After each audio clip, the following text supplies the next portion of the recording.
六大门派还在不在？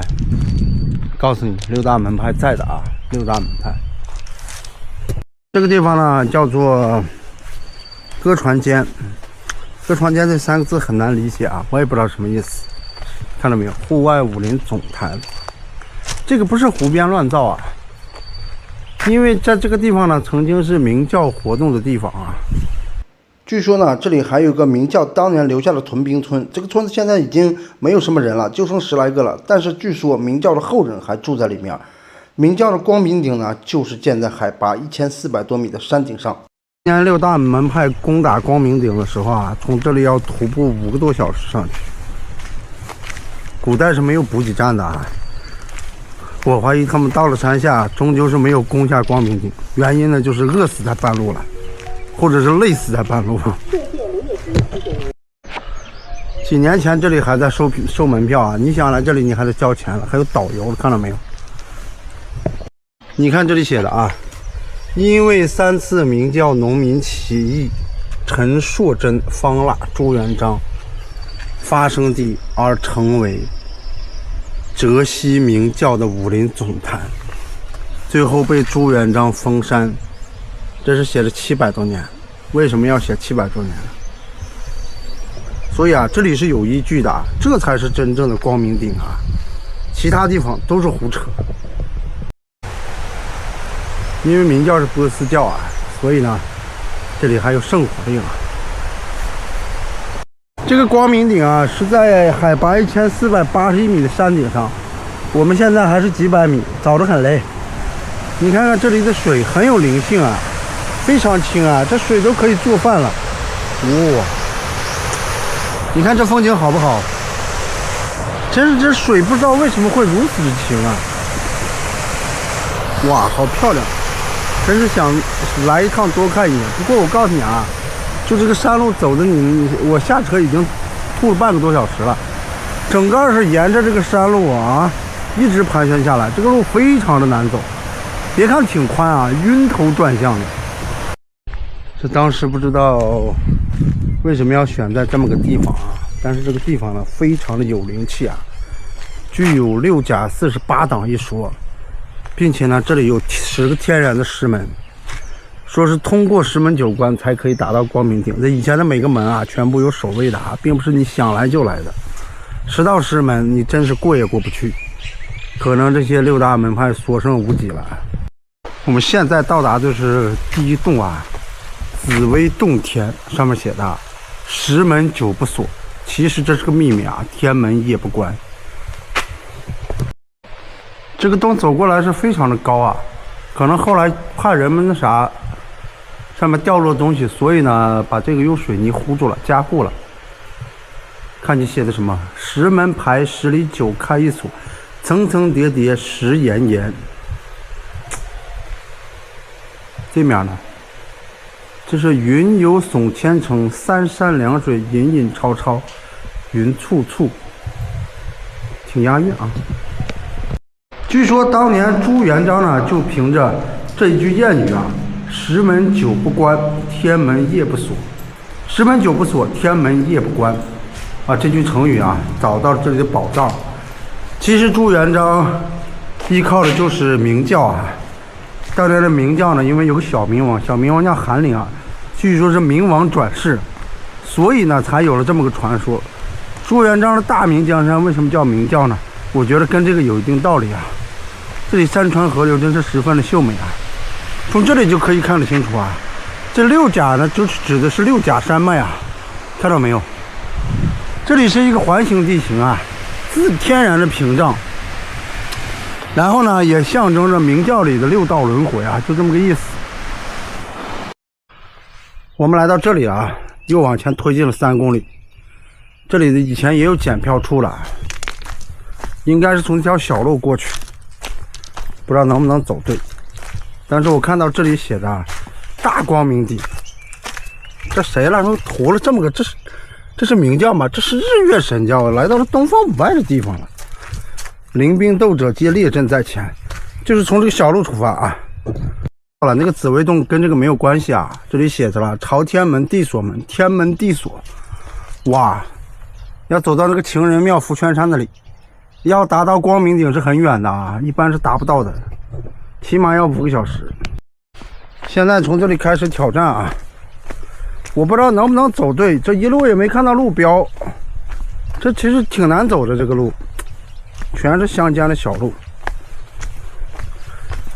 唉，要瞬间从这个几百米爬到这个1481米，这是很恐怖的。你看着觉得它不高，其实提升200米，对我们爬山的人来说都是极大的一个挑战。这还到处有这种农房啊，风景是真不错啊，说实话啊。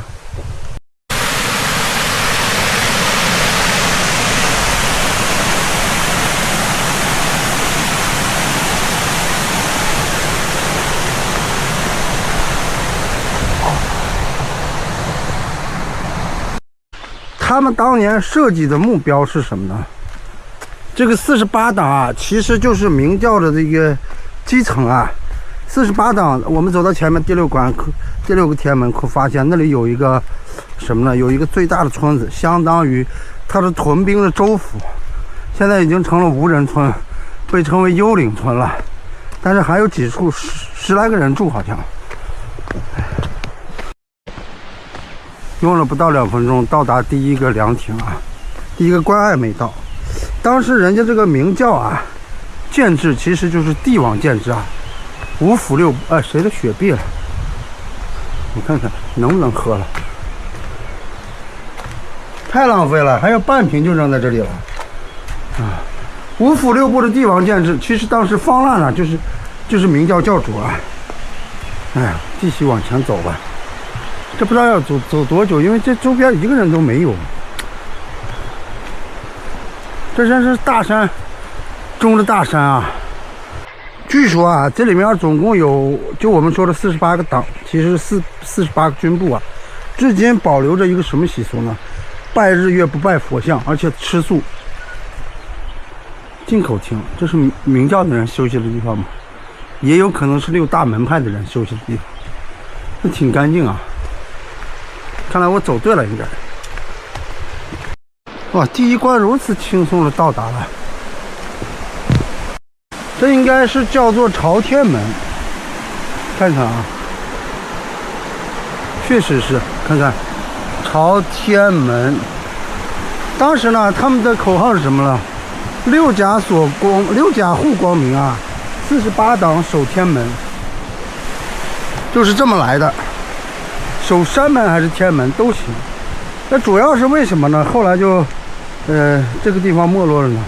主要朱元璋称帝以后啊，其实朱元璋本身也是明教的人，他称帝之后呢，就把这里封印了很多年。刚才我们在那个牌子也看到了，就导致后来明教的不存在了。但是明教的后人还在这个山里。我的个天哪！高山草甸啊！绝美的风景，河流蜿蜒，这里的河流没有一条是直的啊！真不知道要走到什么时候，打底5小时。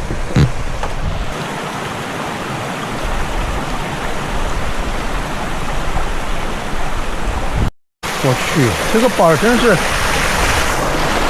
好简陋哎！我感觉我会掉下去，但实际上下面还是很重钢管，还行。这水清不清澈？这也不知道选这个地方干啥。你说如此偏僻的地方，明教这么多人，万一发生了饥饿的情况，我跟你说，找点吃的都半道就饿晕过去了。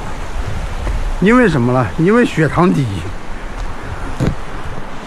估计明教的人估计血糖都低。为啥当年朱元璋就爱吃个烧饼？你就这地方想让他吃个臭鳜鱼也不一定能吃得到。哇！如此轻松就到达了第2关，地锁关，简直没有任何的挑战性啊！看来这里不通电很久了啊，变压器也被扔下来了啊！那换了新的变压器了，我搞错了，我的个天哪！牛呀！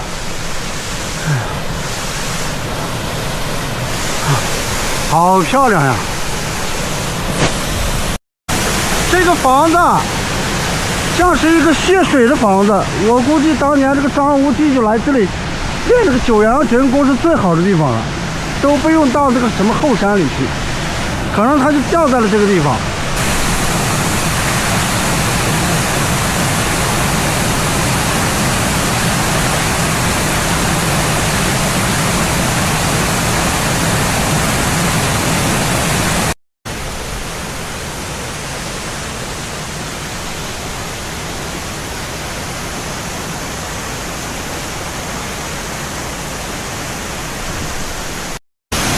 瀑布上来就要爬了，我的天哪！但是光明顶确实是难拿。六大门派从这儿爬上去，功力最少损失一半，因为他们为了赶时间用的全是轻功。哎，这第二关到第三关还有点难度哎，将近70-80度的台阶了。功力折损一半了，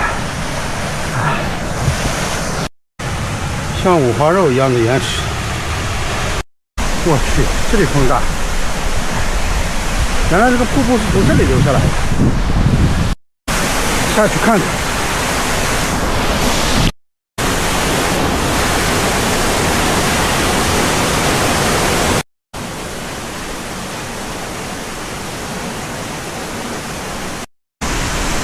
这个第二关啊，对应一个地方，它其实每一关啊都有一个险隘的标志。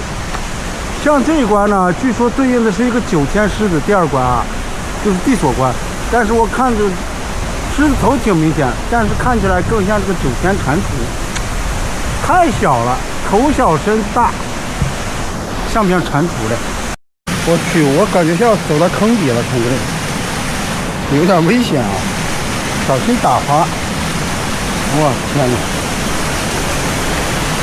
确实，哇，水流原来从这里下来的啊！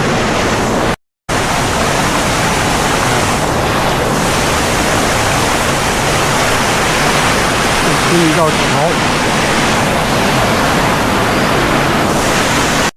太危险了啊！没有这个梯子真爬不上去。梯子真是78.5度，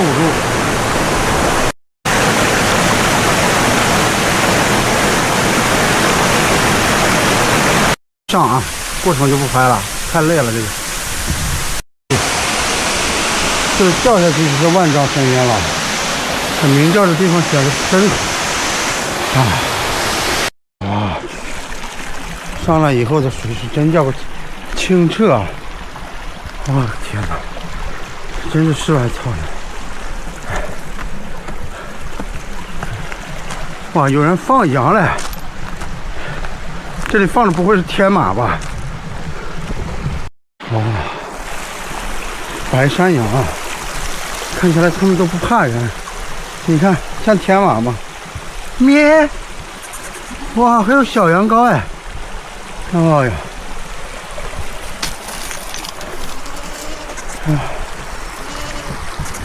终于遇到了几个从光明顶下来的人，就是被打败了下来了，3、4个。哎呀，看来只有我一个人。哇，找到了第3关，第3关应该叫钥匙门。看写的是钥匙门吗？据说是啊，当年朱元璋就是在这个地方找到了藏那个明教的财宝还有粮食，还统一了天下啊！这个家伙真是坏得很嘞！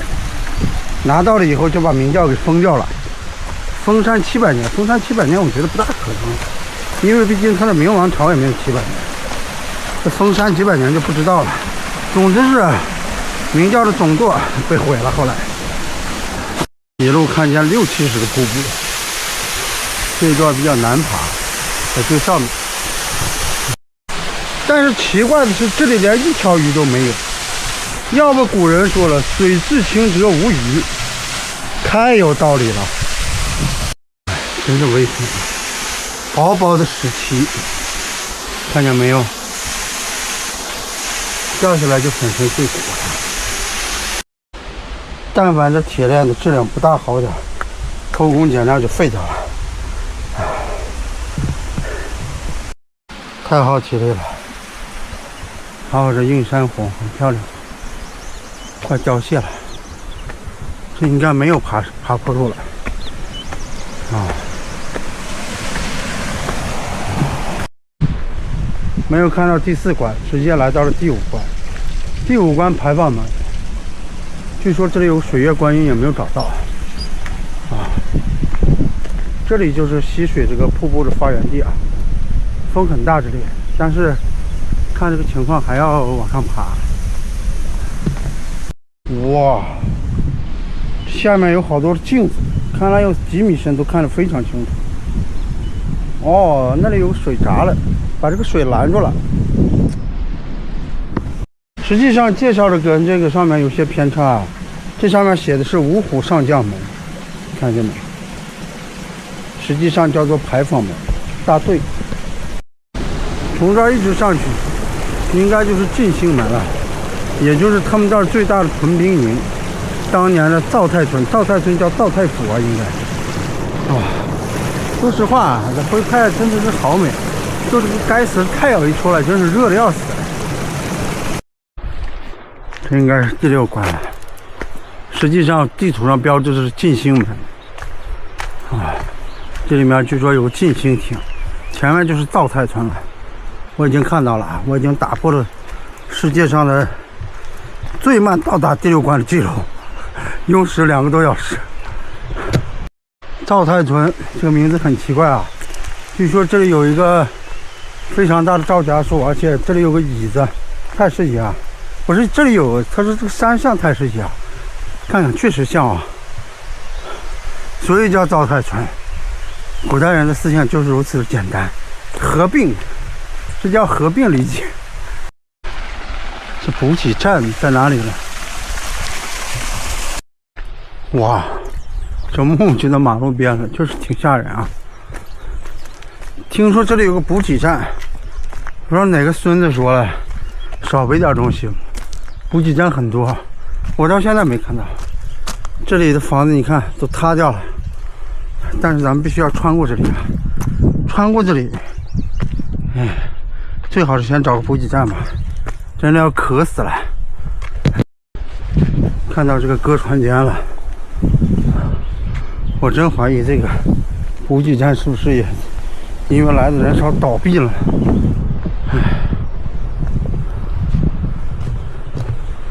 搁船间，前方家中有各种饮料，看来这个人还挺靠谱，没胡说八道。我去，这房子都废弃了。冲！我的个天哪！果然找到一个小卖铺，要疯掉了。买瓶水吧。哎，买瓶水。哎，我买瓶饮料吧。买个脉动吧。这多少钱了？10块钱。10块是吧？是。啊。吃它要不要了？啊？吃它都是要不要了？什么其他东西啊？没什么吃的了吧？吃也没什么多吃的。听说你们这里都吃素是不是？不是吃素是吧？是。不是说不是说明教的后人都吃素吗？这个方便面了要不要了？什么方便面了？桶面。桶面，你这里有热水吗？有啊。啊，那我来一个吧。来，先给你把钱付了。桶面多少钱了？桶面1块8块。8块，一共18块是吧？是。哎。你要哪一种啊？随便来一种就行。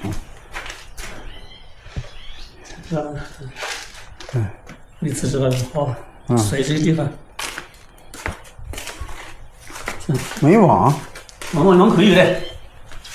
那意思你们这里的东西都是拿这个东西挑上来的是吧？哎，这个带啊。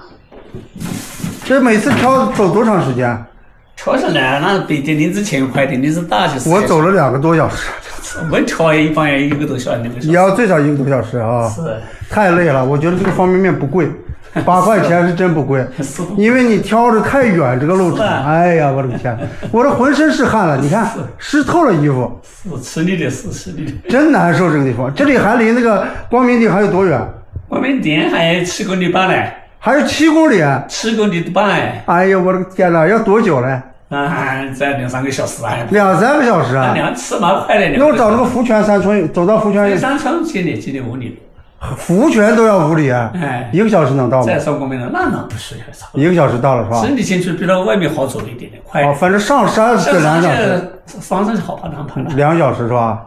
是那个不一定的，有快慢。好，谢谢大哥啊。你自己拍了。好嘞。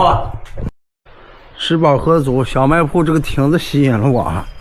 这亭子是毫无根基，紧把木头看到没有，支撑在这个柱础上面，就这么个亭子，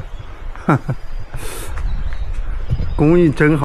整个这个村子我打听了一下，确实庙很少，只有近代的2座小庙，说明以前这个地方还真是不拜佛的地方。咱们继续出发，很多墓就在房子前面建着，很奇怪啊。你看下面。这个村子与基本上描述的是相符啊，但是唯独一点，可能近代人他吃肉并不是不吃素啊。明教其实是明教的后人是不吃肉的，但是那也是几百年前的事情，不会是现在的事情。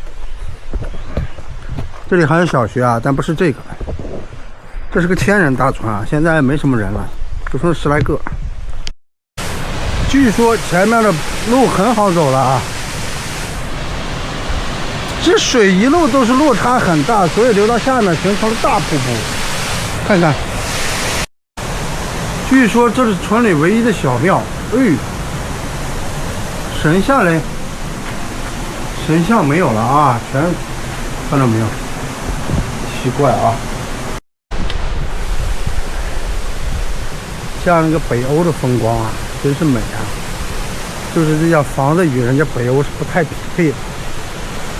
第8关，我都没看到第7关就来到了第8关。这个第8关呢叫做朝宗门，第7门叫天雷门啊，但是没找到这个第7门。这里有个摩尼光像，看，宝圣如来，南无宝圣王如来。这个东西应该就是和明教有关。明教就叫摩尼教嘛，真实的是从那个远古时期传过来的明教，传到中国呢就叫明教了。正宗的叫法是摩尼教，有点像龙啊。第9关是嵌在地上的观音门，叫做，想必这里当年是有座门，现在只剩一半了，还要爬1个多小时。我们终于到达了最后一个补给站啊，这应该是就是第10关了。后面呢就是一条盘山的小路，直接抵达光明顶啊。第9关，这应该就是最后一个补给站了。我们继续出发啊，前面就应该是抵达了第10关了。第10关过后就有一座土山，全部是泥路。需要爬上光明顶啊！光明顶现在什么都没有，就一块石碑。但是据说呢，由于昨天下了大雨啊，所以啊，这个都和泥了，不好上去。茶农在这里采茶，高山茶叶。再走上去就是那个一段泥山啊，不好走，因为昨天下过了雨，再走上去就没有意义了。基本咱们该去的都去过了。传说中明教的10门9关其实是2条分开的路线。我一直有疑问啊，你看，在回来的路上我走了另一条路线，找到了这个10门。我们到底看一看这10道门存不存在？这是第1道啊。你看，回头看是纯天然形成的，并没有人工雕刻的痕迹啊，看到没有？这里果然还有天然10门啊。传言并不是假的。